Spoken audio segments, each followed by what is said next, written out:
Capítulo 28. Mais tarde, quando a caminhonete de Jim avançava pela Rota 1, eles passaram por um outdoor do Compass Café que estava lá havia séculos, pelo menos desde que Ivy era adolescente. Eu me pergunto se o Compass vai falir agora que vocês não passam mais 6 horas sentados lá todo fim de semana, comentou Jim.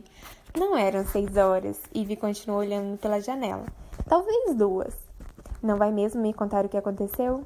Ivy olhou para ele, para a maneira como seu braço, antes desobediente, ficava apoiado no volante. O que estava quebrado podia ser consertado. Então ela tomou fôlego. Na noite em que meu marido morreu, ela fez uma pausa e respirou fundo. Eu estava saindo de casa. Eu não estava pensando em deixá-lo. Eu estava no meio do processo de ir embora. Jim ficou parado. Quão perto você estava de ir? Nesse momento, ela olhou pela janela. Eu estava parada na entrada da garagem quando me ligaram. Tinha feito a mala, tirado um pouco de dinheiro e guardado minha certidão de nascimento. Mas não tinha contado nada ao Tim? Ele teria começado a discutir. Eu não teria ido embora. E no dia seguinte, ele teria se arrependido. Claro. Enfim, a mãe do Andy viu a mala no meu carro no hospital e mencionou isso para o Andy. Ele ligou os pontos e ficou chateado. Jim franziu a testa. Mas ele não ficou chateado por vocês estarem indo embora. Não, acho que ele ficou chateado por eu estar indo embora sem dizer nada a ele, sem dizer nada para ninguém. Chateado não é a palavra certa, magoado, talvez. Por que você não disse nada para ninguém? Porque se falasse, eu também não teria ido embora. Você realmente sabe esconder o jogo. Eu tinha prometido ao Tim que não comentaria sobre nosso casamento com o Andy, o que parecia bastante razoável. Quando decidiu ir embora? Ah, começou Ivy.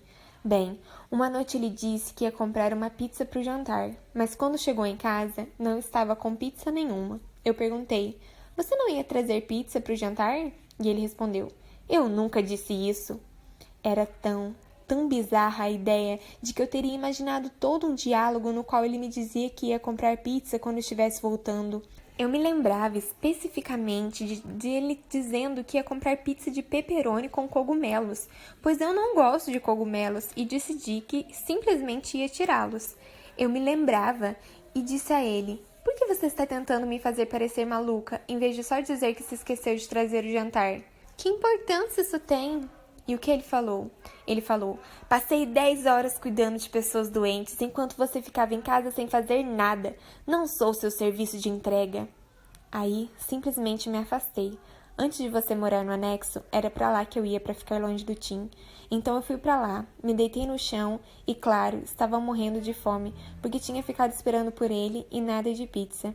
Então comecei a pensar em talvez sair e comprar alguma coisa pra comer. E depois, quem sabe, dar uma volta de carro. Aí pensei em passar a noite em algum lugar agradável em Rockport. Só passar uma noite fora, ver TV, ficar sozinha, tirar uma noite para relaxar, ou até mentir e dizer a ele que tinha que ficar com meu pai porque o quadril dele estava doendo ou algo assim. Você fez isso? Não. Saí e comprei uma pizza e estava de volta em casa às 10h30, com cogumelos e tudo. Assunto encerrado. Mas praticamente todos os dias depois disso, eu voltava, me deitava no chão e acrescentava algo a essa história que estava escrevendo na minha cabeça. Eu não ia fazer nada, era só uma ideia. E se passasse um fim de semana fora, para onde eu iria? Será que eu tinha dinheiro suficiente para passar uma semana em Boston? Do que precisaria? O que levaria? Quanto tempo ficaria fora? E eu não sei ao certo o que ele me disse, mas houve uma noite em que eu estava deitada lá, ouvindo o barulho do ventilador de teto e pensei, e se eu fosse embora e nunca mais voltasse? E foi então que comecei a fantasiar sobre o lugar para onde iria, que iria viver nas montanhas, teria um pequeno chalé, um cachorro e um emprego. Eu fantasiava me tornar uma nova pessoa que não tinha passado por nada disso. Como entrar no programa de proteção à testemunha na divisão de Casei com um Idiota. Sim, era exatamente isso. E toda vez que pensava no que meu pai faria se eu fosse embora, ou no que Andy faria, tirava essa ideia da cabeça. Ficava pensando em como seria preparar o jantar, cortar o cabelo, ou pintar uma parede sem que ninguém me dissesse que eu não sabia o que estava fazendo. E aí? Fiquei assim por meses, mas então uma noite, quando ele estava fora, peguei um baralho e o coloquei em uma mochila. Eu, às vezes, jogo paciência com cartas de verdade. E foi isso. Foi assim que comecei a arrumar minhas malas. Era real, e eu estava decidida. E não disse nada a ninguém. Eu ainda tinha a sensação de que estava ensaiando para ver se queria mesmo fazer aquilo. Ainda achava que ia vacilar no fim, achava que não ia conseguir. Mas você conseguiu. Sim, ela riu. Bem, comecei a guardar as coisas no carro, pelo menos. Ivy tapou os olhos com a mão por um momento.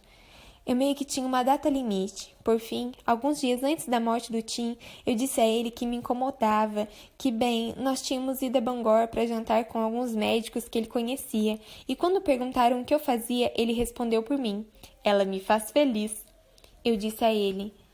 Eles queriam saber o que eu faço. Você deveria ter contado a eles do meu trabalho. Você deveria ter dito a eles que eu trabalho com jornalistas, que tenho um trabalho, e tudo isso. E ele disse...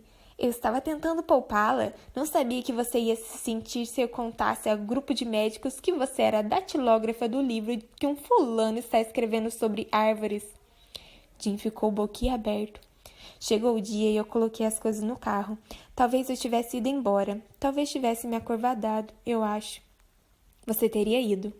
Espero que sim, disse ela, e mesmo que soubesse que estava imaginando, o som daquelas palavras pareceu ricochetear dentro da caminhonete. Continuo tendo planos. Achei que aos 25 anos estaria casada com esse cara, seria feliz e já teria resolvido todas as coisas difíceis. Depois, achei que ia arrumar minhas coisas, entrar no carro e me divorciar. Voltar a assinar meu sobrenome de solteira, arrumar um emprego e viver em uma casinha nas montanhas. Mas nada disso aconteceu. Bem, essa parte me soa familiar. Agora estou em Ivy Drake, tomada 3. Acha que um dia vai voltar a usar seu sobrenome de solteira? Não posso, na verdade. Claro que pode, disse ele, franzindo a testa. Ela ergueu as sobrancelhas.